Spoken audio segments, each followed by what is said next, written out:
क्या आप जानते हो कि रियल एस्टेट इन्वेस्टर्स सिर्फ पैसा लगाकर पैसे नहीं बनाते, बल्कि वो पैसा बोरो करके डालते हैं और प्रॉपर्टी उनका लोन खुद पे करती है।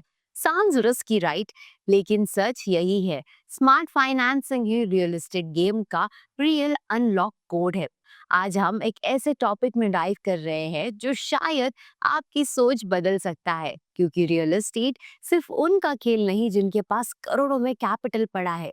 ये उन लोगों के लिए भी है जो स्ट्रैटेजिकली प्लान करते हैं, रिस्क समझकर स्टेप लेते हैं और राइट फाइनेंसिंग मॉडल को चूज करते हैं। बहुत सारे एस्पायरिंग प्रॉपर्टी बायर्स कंफ्यूज रहते हैं कि रियल एस्टेट फाइनेंस कैसे होता है, क्या ऑप्शंस अवेलेबल होते हैं, कौन सा लोन सही होता है और कैसे आप इन्वेस्टमेंट को फाइनेंशियली सस्टेनेबल बना सकते हैं। आज के इस वीडियो में ये सब कुछ हम सिंपलीफाई कर देंगे।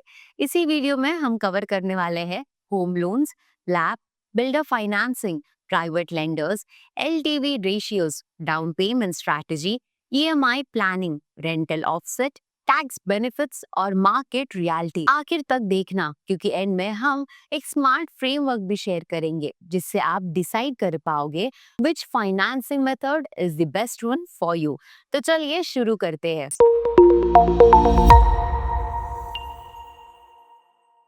रियल एस्टेट एक हाई टिकट एसेट क्लास है। जितना बड़ा प्रॉपर्टी अमाउंट होता है, उतनी ही केयरफुली फाइनेंस स्ट्रक्चर को प्लान करना पड़ता है।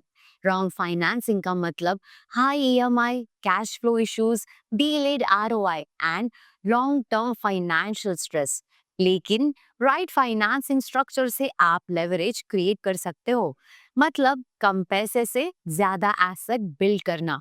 इसीलिए understanding financing options is not optional, it's strategy. Real estate financing के कई तरीके हैं और उनका यूज केस अलग होता है। Mortgage home loans first time buyers के लिए कॉमन रूट है, जबकि investors lease, rental discounting, loan against property और स्ट्रक्चर्ड फाइनेंसिंग यूज करते हैं। आज इंडिया के बैंकिंग इकोसिस्टम में एनबीएफसीज यानी non banking financial companies, digital lenders, एचएफसीज, हाउसिंग फाइनेंस कंपनीज और private institutions competitive products offer कर रहे हैं, जिससे इन्वेस्टर को फ्लेक्सिबिलिटी मिलती है। सबसे पॉपुलर रूट होम लोन होता है, जहां आप 75 to 90% तक प्रॉपर्टी वैल्यू बोरो कर सकते हो, depending on loan type and lender policy.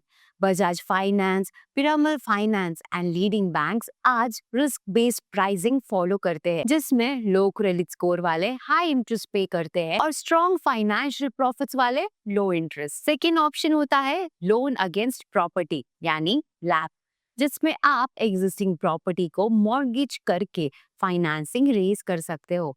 Investors ये ऑप्शन तब यूज करते हैं जब उनके पास ऑलरेडी एक रनिंग एसेट हो और वो लेवरेज जनरेट करके सेकंड प्रॉपर्टी एक्वायर करना चाहते हैं। Third route builder financing schemes होती है, सबवेंशन प्लान्स और फ्लेक्सिबल स्टेप अप ईएमआईज। ये schemes short term cash relief देती है, लेकिन डॉक्यूमेंटेशंस एंड हिडन चार्जेस समझना बहुत इंपॉर्टेंट है।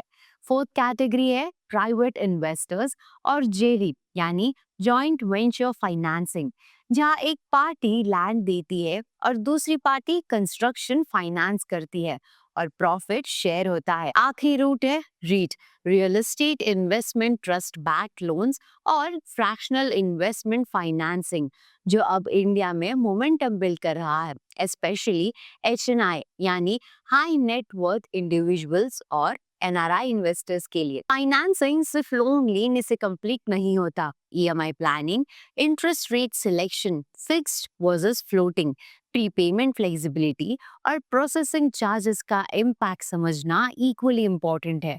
एक्सपर्ट्स रेकमेंड करते हैं कि मंथली ईएमआई आपके टोटल इनकम का 30 to 35% से एक्सीड नहीं करनी चाहिए, ताकि लिक्विडिटी और कैश फ्लो बैलेंस में रहे। प्रीपेमेंट, टॉप अप लोन और रीफाइनेंसिंग का smart use interest cost dramatically reduce कर सकता है। इंडिया में सेक्शन 24B, सेक्शन 80C और रेंटल इनकम डिडक्शन इन्वेस्टर्स को सब्सटैंशियल टैक्स रिलीफ देते हैं। अगर रेंटल इनकम ईएमआई को कवर करती है तो property effectively self funded asset बन सकती है। सबसे कॉमन मिस्टेक है हायर इंटरेस्ट लोन लेना बिना कंपेयर किए।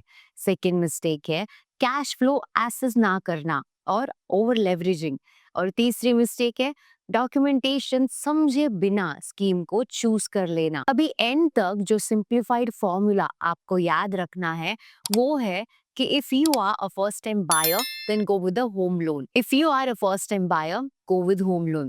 If you already have a property, use LAP for leverage. If you're short of initial funds, choose builder subvention schemes. If you're scaling portfolio, then explore JV or institutional investment routes. तो अब आप बताओ, अगर आपको opportunity मिले property finance करने की तो कौन सा फाइनेंसिंग मॉडल चूज करोगे और क्या आप रेडी हो एक इन्वेस्टमेंट स्ट्रैटेजी क्रिएट करने के लिए? कमेंट में हमें जरूर बताना। और अगर रियल एस्टेट इन्वेस्टमेंट और अर्बन डेवलपमेंट कंटेंट पसंद आता है तो चैनल को सब्सक्राइब करना मत भूलना। अगले वीडियो तक इन्फॉर्म रहो, स्मार्ट इन्वेस्ट करो।